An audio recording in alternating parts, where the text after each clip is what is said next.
ქალბატონო დიანა, მადლობა მოწვევისთვის. ანუ არა მარტო გუშინ ახლა ჩვენი პოლიტიკური გუნდი ამ ადამიანებთან უკვე 3 თვის ურთიერთობა გვაქვს ჩვენ ამათთან.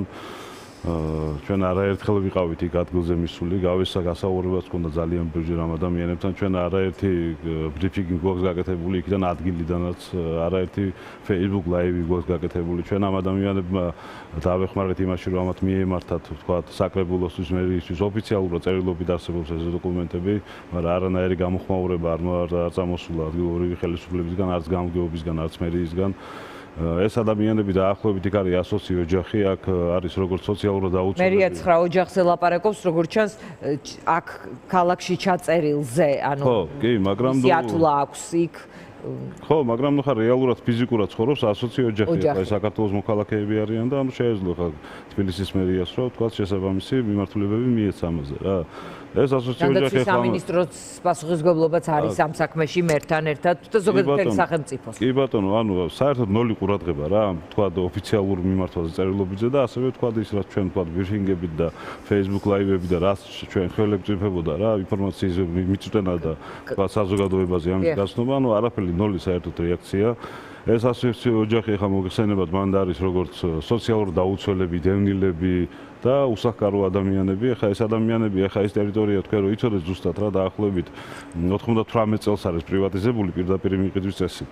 და 98 ხარ როცა პირდაპირ მიყიდვის წესით ხდება, ხო პრივატიზება იქ საინვესტიციო ვალდებულება იდება. ახლა 2008 წლის შემდეგ ახლა უკვე 17 წელია გასული, არაფერი იქ აბსოლუტურად ახლა ალბათ არ ვიცი რაღაცა მორიგებები შედგა იქ ალბათ რა.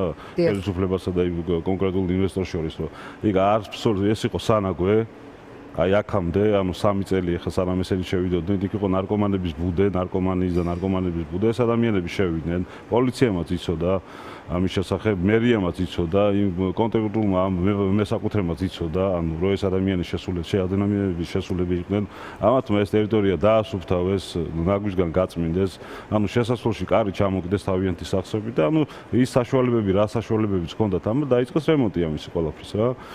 დღევანდელ დღემდე ამ 3 წელიწადი ეს ადამიანი დახარჯული აქვს მოკლედ ამ სივრცეში მათ. კი, თანხები აქვს, მით უმეტეს ახლა ეს გაჭირებული ფენაა ეს ადამიანი ფინანსურად ვამბობ ამ შემთხვევაში რა და მაგრამ ეს ადამიანები იქ არიან თავდაცვის სამინისტროს ყოფილი თანამშრომლები და ანუ ის ადამიანები ვინც ქვეყანა და სამშობლოს ემსახურებოდა რა სხვადასხვა მიმართულებით რა.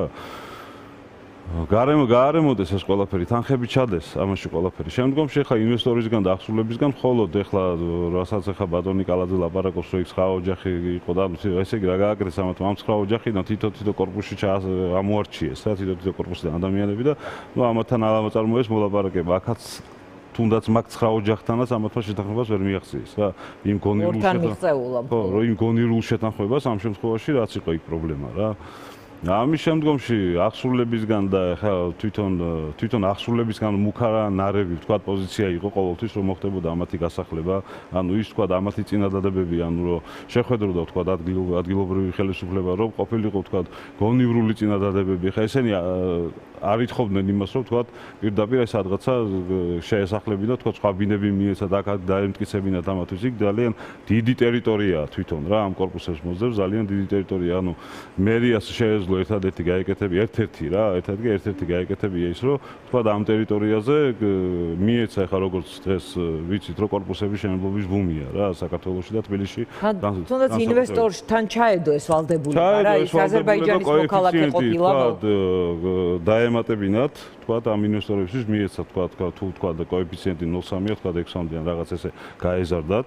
და ეს ადამიანები დაეკმაყოფილები და ძალიან მარტივად. თან თქვენ სწორი ბრძანეთ რომ ეს ადამიანები ახლა აქ მარტო აქ არ არის თქვა ოპოზიციაზე და პოზიციაზე საუბარი. ესენი არიან ჩვეულებრივი ადამიანები, ვისაც უბრალოდ პრობლემა აქვს საცხოვრისის რეალური რა. ასევე ახლა სწორად აღნიშნეთ დევნილებთან დაკავშირებით, აი ორჯერ გახდნენ დევნილები ადამიანები. მე თვითონ დევნილი ვარ, სოხუმელი ვარ და ახლა ძალიან კარგად ვიცი რა არის ეს თვითონ ეს ტკივილი და 10 წელს ვიყავი რომ წამოვედი აფხაზეთიდან. ანუ ორჯერ გახადეს ეს ადამიანები რა, უკვე დევნილები და ახლა იქ პატარა ბავშვები რა ვიცი ახლა ეს რავი ვიღაცები Facebook-ზე წერდნენ და დრამატიზირებას ნუახდეთ იქ რაღაც კერძო საკუთრებაში, აბა ხო უნდა გამოსულიყვნენ და ასე შემდეგ. ანუ ეს დრამასთან ერთად იყო გუშინ ტრაგედია რა, ჩვეულებრივად. თუ ვინმე შეჭრილია, თუ ვინმესთან სახელმწიფო პირნათელია და მისთვის რამე მიცემული აქვს რაღაც დროს, ამ ადამიანების გამოცხრილად შეიძლებოდა ამ სიიდან და რაღაც სხვაგვარი მიდგომა რა. ასევე თვითონ თუ როგორ გამოასახლეს ეს ადამიანები, ხა გუშინ ალბათ ადამიანი, ანუ რა ვიცი, დაკეტეს, რაღაც კილომეტრიანი ზოლი იყო დაკეტილი, ანუ ალბათ ის არაპროპორციული ძალა პოლიციის რა, ხა იქ ის გეგონებოდათ რა, რაღაც აღლუმი გეგონებოდათ, იმდენი პოლიცია იყო რა, რაღაც დაახლოებით 3-4 ავტობუსი GDD სპეცნაზიზები ჩაყენებული, ანუ რა ვიცი, პოლიციის εν რაოდენობა, როდესაც ქვეყანაში ასეთი რთული კრიმინალური მდგომარეობაა და რა ვიცი, ამ 120 ოჯახზე მიიყვანეს მთელი ჯარი გუშინ რა. ეხლა თავისთავად იქ ხა ეს ადამიანები, როცა ხედავდნენ თავისი ნივთები როგორ იყრებოდა, ანუ თან თვითონ პროცედურას დარღვეული იყო რა, აღსრულების მანდ რა. ანუ ნივთებს პრაქტიკულად ეხა მაცივრებს, ბავშვის რაღაც ტანის სამოს და ასე შემდეგ რა, ამას პირდაპირ უყრიდნენ რა უკვე რა გარეთ. შესაბამისად მოყვა ხო რეაქცია იქ ცხოვრები ადამიანების და ამ განერვიულებული ხალხის უკვე რეაქციაზე უკვე პოლიციას კიდე ანუ ის კი არა რომ თქვათ კი, თქვათ ვიღაცამ შეიძლება რაღაცა გადაამეტა, მაგრამ ანუ პირდაპირ რა, ანუ რა ვიცი რაღაცნაირად აი ძალიან უხეში ფორმებით მოხდა ამ ადამიანების დაკავება მე შემდგომში კიდე რა. კი ბატონო. გამოსავალი ეხლა ჯერჯერობით ჩვენ უნდა ვიფიქროთ რომ ეს ადამიანები ეხლა არიან ღიაცის ქვეშ რა, ანუ გუშინ ძალიან ბევრმა ადამიანმა გაატარა ღამე იქვე თვითონ ანუ შესასვლელ ჭიშკართან იქ სხვათა შორის სამლოცველოს ეკლესიის აშენება უნდათ ამ ადამიანებს და ამის საშუალებაც არ მისცა პოლიციამ იქ მამაოს თქვა ლოცვის ჩატარების საშუალება ადრე დაახლოებით 1 თვის უკან იქ იყო ეს ფაქტი. ეს ეხლა იქ არიან და ანუ ეხლა მერიას აქვს ძალიან ბევრი ნუ მე ესე ვიტყვი კონკრეტულად ეხლა რომ ეს ადამიანები არ იყვნენ ღიაცის ქვეშ და რომ ეთანხმები რა ნაწილობრივ რა თქმა უნდა რა.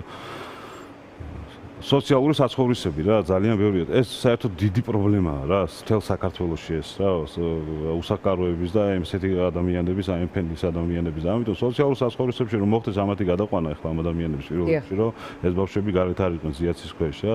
მერე შემდგომში მოხდეს უკვე ამათთან ყველასთან ინდივიდუალური გასაუბრება თქვა ვის რა აქვს როგორც აცხადებს ახლა თქვა კალაძე რომ იქ ვიღაცას რაღაცა ქონებები აქვს და ასე შემდეგ რა არა ესე არ არის ნამდვილად ახლა თუ ვიღაცას 2000 და 3000 ლარიანი მანქანა ყავს ეს არ ამგონია დღეს ფუფუნება იყოს ახლა როგორც თქვენ ჩვენს სახელმწიფო და იმის რა ქვია ხელისუფლების წარმომადგენლებს 100,000 და 200,000 დოლარიანი მანქანები ყავს ესეთი ქონებები ამ ადამიანებს არ გააჩნიათ.